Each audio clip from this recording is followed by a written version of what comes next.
What's going on, guys? Welcome back to the TB Electric channel. Today we're going to show you how to do a full setup guide on your new EXT Ferro fork. We're going to be going over air pressures in the top chamber, the bottom chamber, and also talking about the rebound adjustment and also the high and low speed compression adjustment on this fork. We're also going to be talking about the difference between a drop crown and a flat crown. If you guys are thinking about purchasing one, this will help you understand how the suspension works and which crown version is going to be best for you.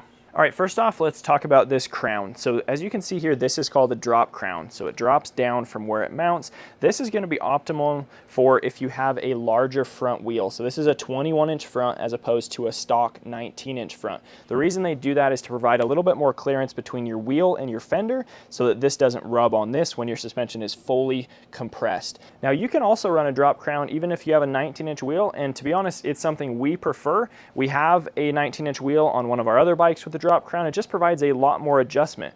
You don't actually have to have the fork leg all the way up. You can slide your crown down and raise your legs up if you want to adjust how the front end feels. Now, if you have a flat crown, you're only able to run a 19-inch front. So if you're starting with a 19 and you eventually think you might upgrade your front wheel, for sure get a drop crown. Now we're going to talk about suspension air pressure. So we will have a full guide in the video description. There will be a link to some charts to help you understand what pressure is going to be best for each chamber on your bike, for the type of riding you do, and your weight. So please go reference that, and we're going to show you kind of what the differences are and how the shock performs when you change those weights. So we're just going to adjust this fork. So what you need to do first, you need to open up your top cap. This is where your top air valve is. Then you're going to grab your trusty EXT shock pump that came with your fork. You're going to thread that on. And in order to adjust the pressure in your lower valve, you actually have to release all the pressure from your top valve. So it's kind of a backwards process. If you're only adjusting your top PSI, you can do that without adjusting your bottom PSI, if that makes sense. So you can see right here, we are at about 75 PSI. So because we're going to fully adjust this fork, we're going to let all the air out with our button right here. Keep pressing it till you get all the air out. And then now we can unscrew this, and we're going to move to our lower chamber. Make sure you let all that out first. And now we're down here. You'll notice our fork's nice and dirty because this bike gets ridden a lot. Hey, there's your bottom cap. Take that off. Okay, we'll go ahead and thread this shock pump on. Okay, so these two chambers act very differently. You see we're at 190 PSI. So the general rule of thumb for this shock, and you'll see on the weight chart when you look at it, the bottom chamber has a max air pressure of 300 PSI. The upper air chamber has a max air pressure of 150 PSI. So depending on how you ride, it's sort of a rough estimate to do double the pressure in the bottom as you do in the top, and you can adjust those a little bit each direction depending on how you want the fork to feel. This bottom chamber is specifically a ramp up chamber is what it's called. And so essentially when you're using your travel, right, your fork's going up and down, if you hit a really big bump, like one of the hardest hits you'll hit in a ride, one that maybe you only hit a couple of times per ride, this is what's going to happen is it keeps your fork from bottoming out. So it's the pressure that builds. The further your leg gets down, the stiffer your fork gets. So if you are bottoming your fork out, it means there's not enough pressure in your lower chamber. So Alex went to the track the other day. He doesn't normally run 190 in the bottom. He weighs about 170 pounds. So he was running pretty high. Normally he runs maybe 20 PSI less than this because for trail riding, he doesn't hit big jumps and he's not bottoming his fork out. So what we're gonna do for him, we're gonna let out about 20 PSI. You'll notice not much air comes out to adjust that. And that's because this chamber doesn't have a lot of volume. It's high pressure, but low volume. So we're going to go ahead and unscrew that.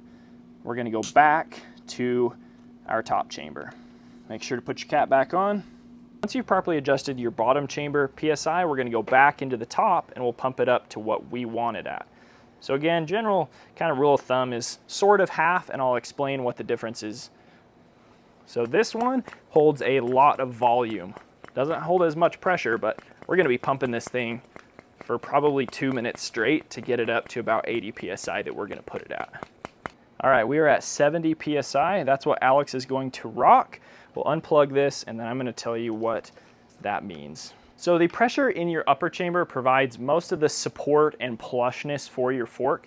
The less air you run, the more plush the fork's gonna feel, but it reacts differently than most forks because you still have that ramp up chamber in the bottom. So even if you did like 40 PSI in the top and made it really, really plush, if you still have good PSI in the bottom, it's still gonna ramp up really well and not bottom out. So that's why we love this fork, is because you can make it feel really plush, but also still have the fork do its job and not bottom out. So in this case, we're running 70 PSI. That's gonna make Alex at 170 pounds feel really plush on this bike, but then still not bottom out. So you guys can play with that.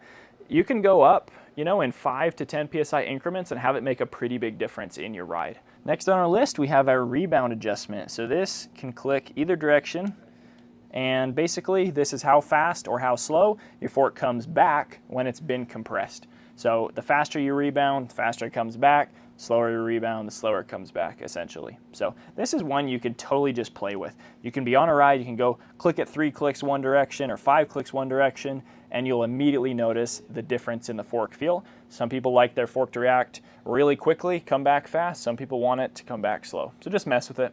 Next up, we have our high speed and our low speed compression. Let me explain what these do, and then you guys can also adjust them. Your high speed also turns your low speed, and your low speed, you have to hold your high speed, and then you can turn your low speed. There is a open and a close arrow on both of them. So open is gonna essentially be the softest, and closed is gonna essentially be the firmest. Now, how these work, if we're talking about the high speed, so this is our black knob, this is how the fork reacts when it hits a bump and has to react really quickly. So this is like, you're cruising down the trail, a root comes out of nowhere, and your fork has to react really fast when it hits this sharp root, sharp rock, a big bump that essentially comes out of nowhere. And that's when your fork is actuated really quickly. That's how it reacts. So if you want it to react basically firmer and not go as deep into travel, you would go firm. If you want it to go further into the travel and react, you know, further, you would go more open end. Now for low speeds compression, it's essentially the opposite. This is kind of what happens when your fork is reacting to something slowly. So an example of this would be hard braking. So if you're braking really hard on your front brake and your fork dives into its travel, that would be an example of low speed compression, where it's not reacting really quick to a bump and coming back. It's getting forced down slowly and then it comes back. So this one, again, open if you want it to dive further under those sort of lower speed, slower actuations, or if you want it to not react as far down, then you would go to the closed portion. Last up, we have these 2 air bleeders. So these are during a hard ride or has pent up negative air inside the legs. You can hear it. Let me put this mic right next to it. There was a tiny bit of air that got released, tiny bit. So those are just going to basically let the negative pressure out of your fork that gets built up as you ride it.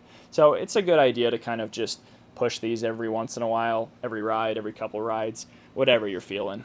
Hopefully you guys found this video helpful. Again, we'll have links in the video description to all the air pressure charts that you guys can get a good starting point for how much you weigh and the type of riding you do. If you're riding like big motocross jumps, you're gonna wanna have higher pressure than someone that's riding a little more leisurely or riding a rocky trail that wants extra plushness in their bike. If you guys found this video helpful, hit that subscribe button to the TB Electric channel. We have tons of how-to videos for these e-motos, and we look forward to you getting out on the trail with your new suspension. It sure makes a difference. Thanks for watching. Catch you next video. See ya.